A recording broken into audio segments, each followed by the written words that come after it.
저를 아주 오래전부터 아는 사람이 아니면 저에게 가끔 묻습니다. 사람들이, 목사님 고향이 어디십니까? 우리 교인들은 하도 들어서 아시죠? 제 고향이 어딘지.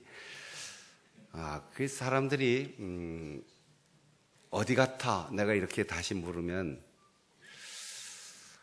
전라북도 어디 아닌가 이렇게 저를 보고 묻습니다. 거기서 10년 가까이 목회도 했고 또 누가 대접하면 생선회도 잘 먹고 매운 것도 잘 먹고 난화분도 몇 개 있고, 그러니까 제가 그쪽 사람인 줄로 생각을 해요. 제가 또 가장 친한, 형제처럼 친한 친구 목사 한 사람이 전주 사람이 있는데 전주에서 지금도 목회하고 있으니까 그런 줄 알고 있기 때문에 웃으면서 제 친구 목사가 여럿 있는 데서 이렇게 말합니다. 그 충청도 사람이 꼭 전라도 사람 행세를 하고 다니는 사람이 있어, 우리 교단에. 그러면 사람들이 이제 웃죠. 다른 사람들이 다 어떻게 보든 어디 사람 같다, 외모, 말투, 음식 상관없이 제 아내는 결정적인 순간 저보고 이렇게 얘기합니다. 아이고, 충청도. 이게 무슨 뜻이죠? 경상도가 고향인 제 아내는 항상 잘 표현하지 않고 항상 머뭇거리고 화내야 될 자리에 화도 안 내고 말해야 될 자리에 말 안 하고 그러다가 타이밍을 놓치는 것 같고 답답하고 안타까우니까 한마디 하는 소리가 아이고, 충청도. 어쩔 수 없는 충청도다. 이 얘기죠. 우리가 성경을 읽으면서 베드로를 비롯한 제자들이 유대의 한계를 넘어서고 신생 종교의 한계를 넘어서고 국경과 문화의 한계를 넘어서는 일이 이 고대 사회에서 얼마나 어려웠을까, 이 생각을 한 번쯤은 해보셔야 성경의 감동이 더할 겁니다. 베드로는 유대인 중에 유대인, 그리고 유대인 중에서도 저 바닷가 시골 마을에서 고기 잡던 사람입니다. 사람에겐 누구나 어쩔 수 없는 그 사람마다의 형성되어 있는 성격, 습관, 그리고 바꿀 수 없을 것 같은 그런 내면에 형성되어 있는 아주 굳어진 부분들이 있습니다. 긍정보다는 부정적 생각이 먼저 들고, 희망보다는 불안한 마음이 먼저 들고, 평안보다는 두려움이, 남을 위하여 무언가 베푸는 것보다 이기적으로 끌어안고 손에 쥐고 싶은 생각, 사명보다는 편안하게 안주하고 싶은 생각이 드는 겁니다. 이성적으로 감정의 동요를 극복하거나 믿음으로 마음을 다스리는 일이 가능할까 하고 스스로 의심도 해보는 겁니다. 그런데 우리를 근본적으로 변화시키고 우리의 약점과 한계를 넘어서게 하고 우리가 갖지 못한 것으로 하나님의 기적을 창출하는 것은 인격 도야나 지식 증가나 반복 훈련으로 되는 것이 아니고 사랑하면 보이고 성령으로 충만하면 내 인간적 태생의 한계를 극복하고 하나님의 놀라운 기적의 역사를 이루게 되는 겁니다. 유대인 베드로, 하나님께서 그에게 어느 날 기도하는데 환상을 보여주시면서 하늘로부터 커다란 바구니를 내려주셨습니다. 그리고 먹어라. 거기에는 유대인들이 모세 이후 긴 세월 동안 한 번도 쳐다보지 않고 먹어보지 않은 율법에 가증한 음식 재료로 쓰여 있는 비늘이 없는 물고기, 지느러미가 없는 물고기, 발굽이 갈라지지 않는 동물들의 고기, 이런 것들이 담겨 있는 거예요. 하나님께서 말씀하시는데 베드로가 하나님, 난 유대인입니다. 이거 먹을 수 없습니다. 나뿐 아니라 우리의 동료들, 그리고 유대인이라고 생겨있는 모든 조상들로부터 우리의 후손들까지 이건 먹을 수 없는 겁니다. 지금 옆 사람이 권고하는 게 아니에요. 편지가 온 게 아니에요. 하나님께서 직접 말씀하시는데도 난 유대인입니다. 이 한계를 하나님의 명령 앞에서도 벗어나지 못해요. 제가 못 먹는 거 없이 뭐든지 잘 먹는 좋은 식성을 타고났는데 두 가지 못 먹는 게 있었어요. 하나는 제가 목회를 시작하기 전까지는 보신탕을 못 먹었습니다. 근처에도 못 갔어요. 냄새도 못 맡았어요. 서울신학대학교를 졸업하고 30도 안 된 나이에 처음 전도사로 목회를 나갔는데 그 시골 동네는 온 동네 사람들이 겨울에도 보신탕, 여름에도 보신탕, 그래야 농사를 짓는다고 기운 비축하기 위해서 거의 매일 보신탕 먹는 거예요. 그리고 마을 한복판에 있는 교회의 전도사가 나이는 어리지만 그래도 군수님이나 아니면 교장 선생님 대우로 기관장 대우하느라고 한 마리 잡으면 가장 맛있다는 부분을 오려서 교회도 안 나오는 분들이 교회로 선물로 보냅니다. 그럼 저도 제 아내도 끔찍스러워서 이걸 어떡하나 고민하다가 돌려보내면 신뢰가 되고 먹을 수는 없고, 그래서 밤중에 몰래 교회 앞 마당에 나가서 화단에 땅을 파고 그걸 묻었던 게 한두 번이 아니에요. 그런데 초청해서 오라고 또 그러는 거죠. 이러다가는 내가 목회를 못하겠다. 보신탕에 걸려서 목회를 못하겠다. 마을 사람들하고 소통 안 하면 안 되겠다. 그래서 아주 마음을 굳게 먹고 서울로 올라와서 동대문에서 부목사를 하고 있는 제 친구 보고, 야, 보신탕을 먹어야 되는데 도저히 이게 안 들어가니 먹을 수 있는 방법이 없겠냐. 그렇게 물었더니 동대문에서 제일 보신탕을 맛있게 하는 집으로 저를 데리고 갔어요. 그리고 국물 먹으면 냄새 난다고 수육으로, 그것도 갈비로 해서 극진히 대접하는데 저는 코를 막고 정말 고행을 하듯 한 그릇 먹고 겨우 내려갔습니다. 그리고 동네에다 소문을 냈죠. 나 보신탕 잘 먹는다고. 그랬더니 또 보내고 또 초청하고. 제가 원래 얼굴 표정을 잘 안 바꾸는 사람이라서 즐거운 척하고 먹긴 먹었는데 참 긴 세월 오랜 고역을 치르고 한 3년쯤 지나니까 그냥 먹을 수 있게 되더라고요. 호남 지역에 가서 부목사를 하고 처음 대신방을 하는데 신방 끝나고 음식점에 가서 매운탕을 시켜줍니다.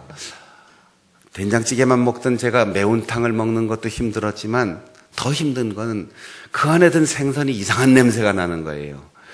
야, 군산 앞바다에 석유 오염돼 갖고 냄새가 뱀 모양이다. 아니면 상하했던 모양이다. 속으로는 그렇게 말하면서도 아, 이거 냄새 이상해. 이렇게 한마디만 하면 해결될 텐데 꼭 참고 그걸 먹고 와서 배탈 나가지고 며칠 동안 고생했어요. 나중에 보니까 그게 그 비싸고 마시는 홍어 매운탕이라는데 나는 그게 썩은 줄 알았죠.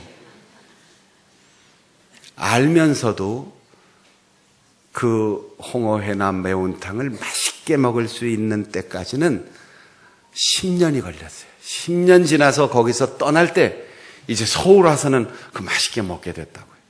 이게 이렇게 음식 하나에 경계를 넘어서는데 사명으로 목회자가 몇 년씩 걸리는데 어느 날 느닷없이 하나님이 야, 추어탕 먹을래?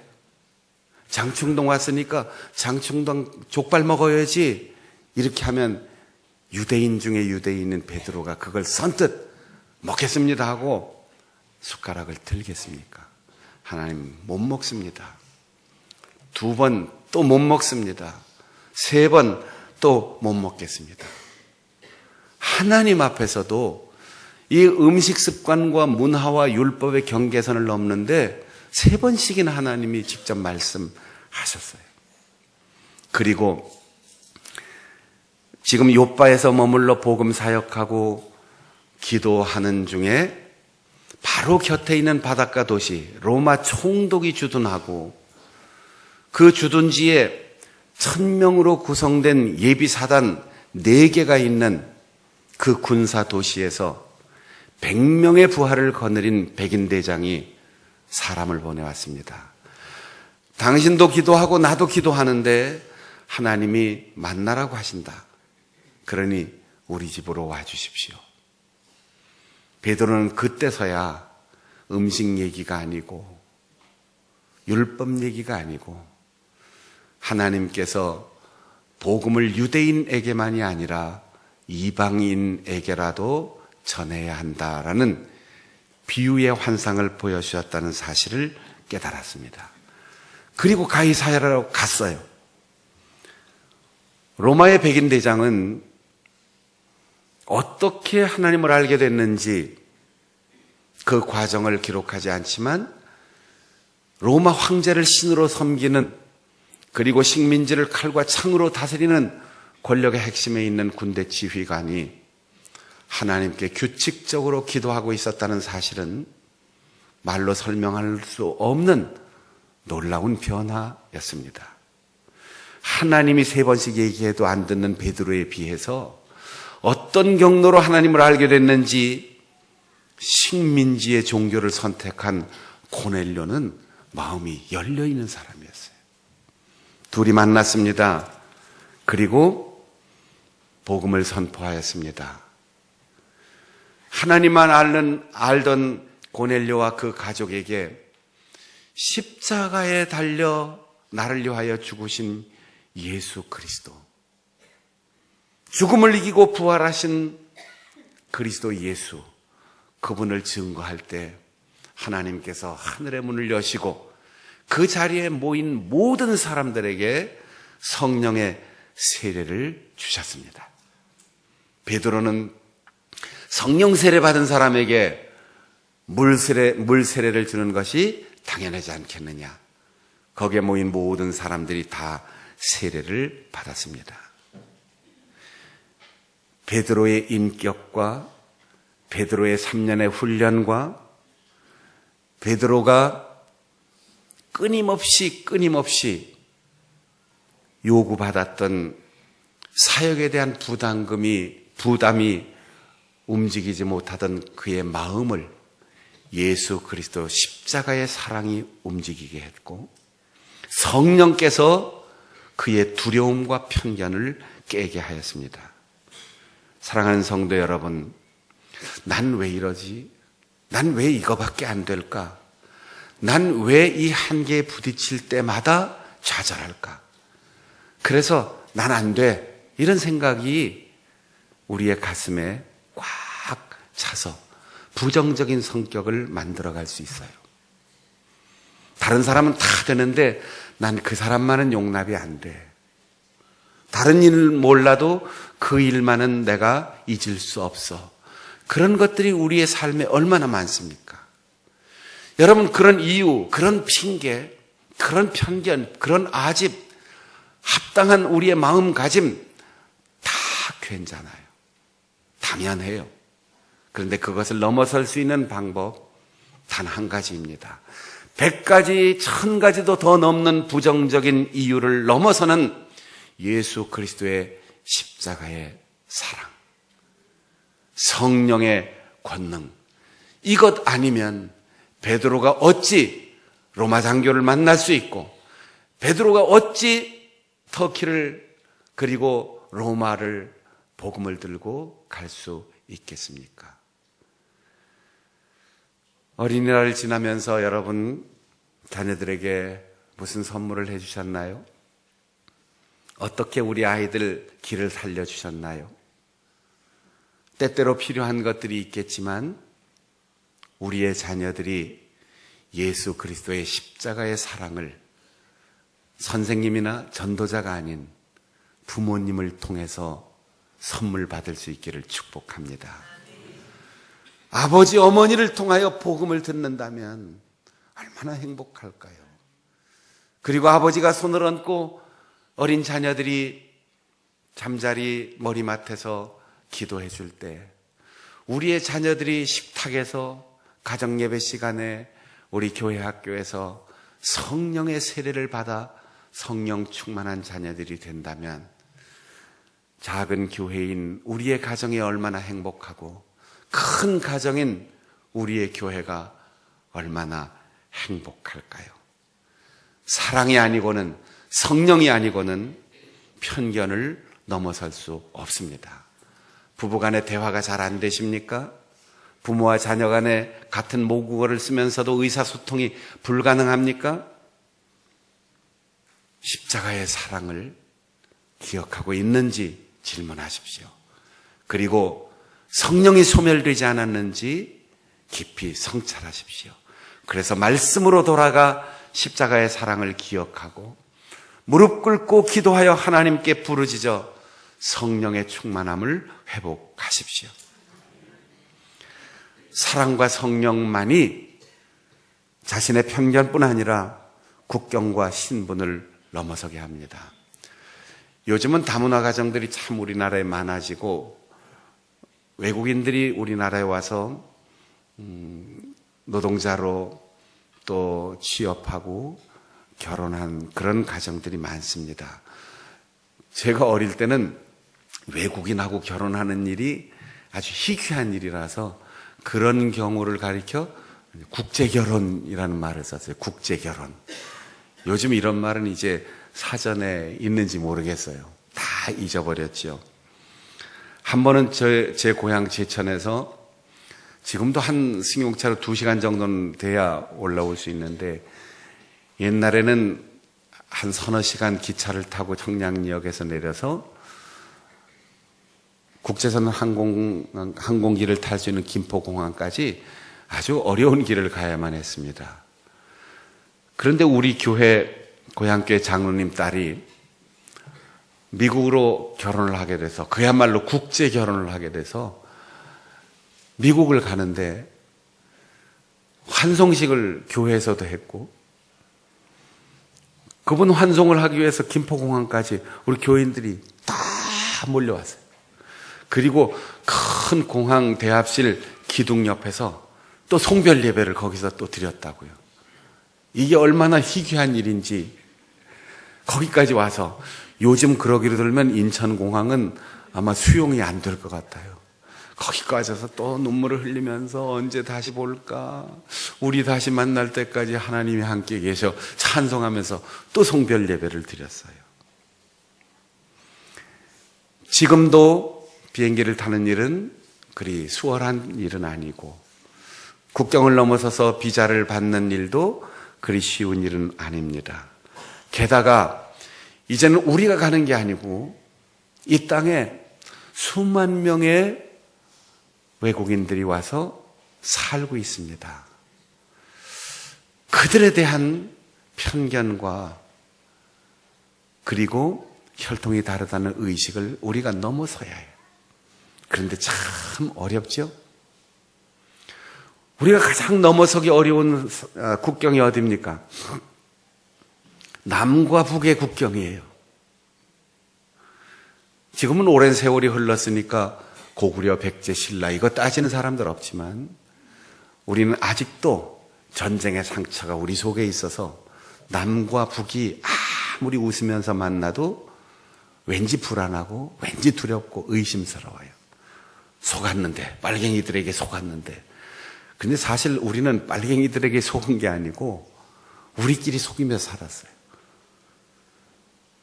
북이 남침했을 때 전쟁의 상처를 우리에게 깊이 뿌리박게 했지만 속은 건 우리끼리 속았어요. 왜? 선거 때마다 우리는 말도 못하게 속습니다.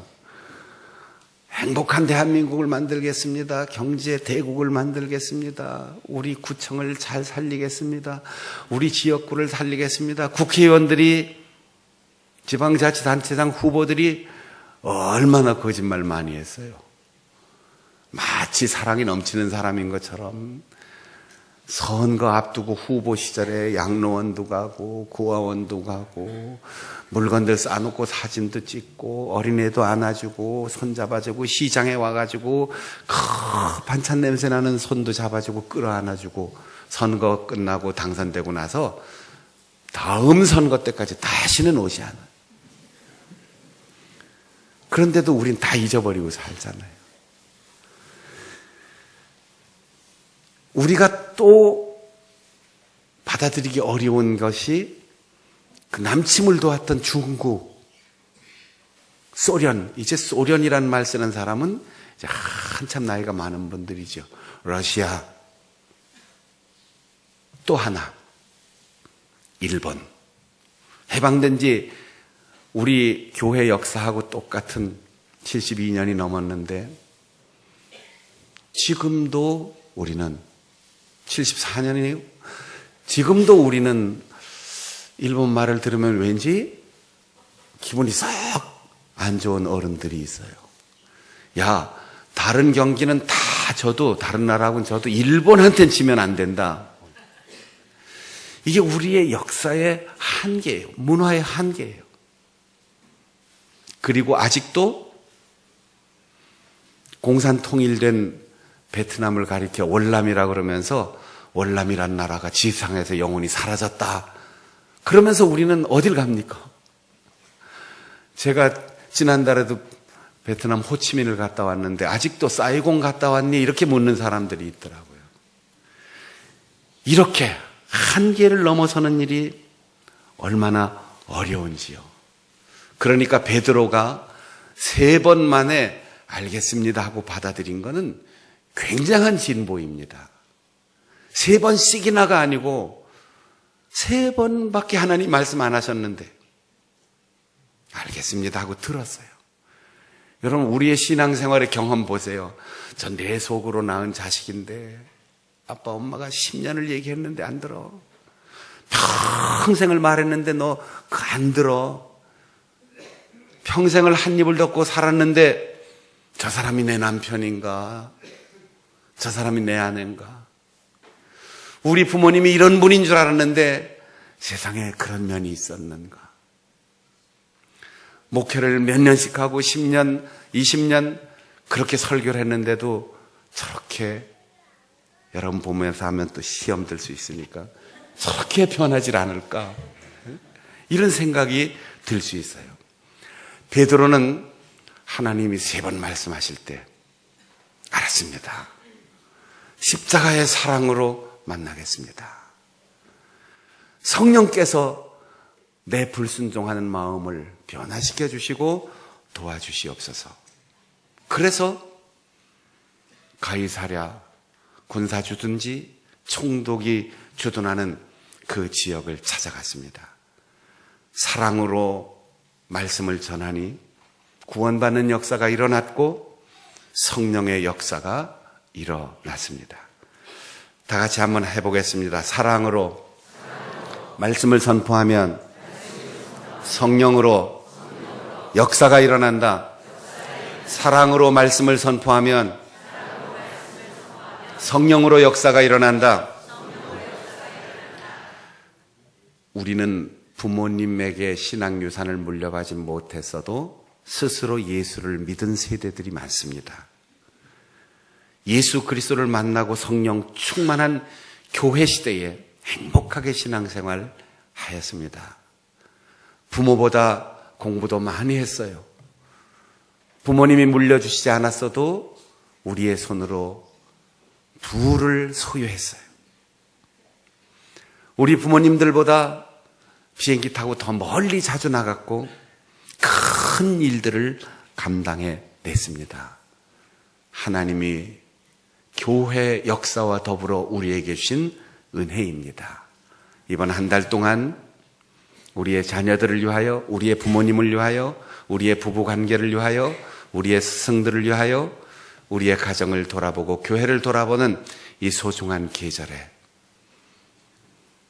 무슨 선물을 준비할까? 무슨 음식을 대접할까? 무엇을 받으면 좋겠을까? 이 생각, 그것을 넘어서서 예수 그리스도의 십자가의 사랑을 우리의 아이들 가슴에 심어주게 하시고, 그 사랑 때문에 우리의 다음 교회 역사를 지키는 우리의 자녀들 되게 하시고, 우리의 인격과 지식과 우리의 건강과 능력이 아닌 성령의 능력으로 하나님의 역사에 헌신하는 우리의 자녀들이 될 수 있도록 기도하고 보살피고 사랑하는 우리 성도들이 되시기를 바랍니다. 우리 함께 통성으로 기도하겠습니다.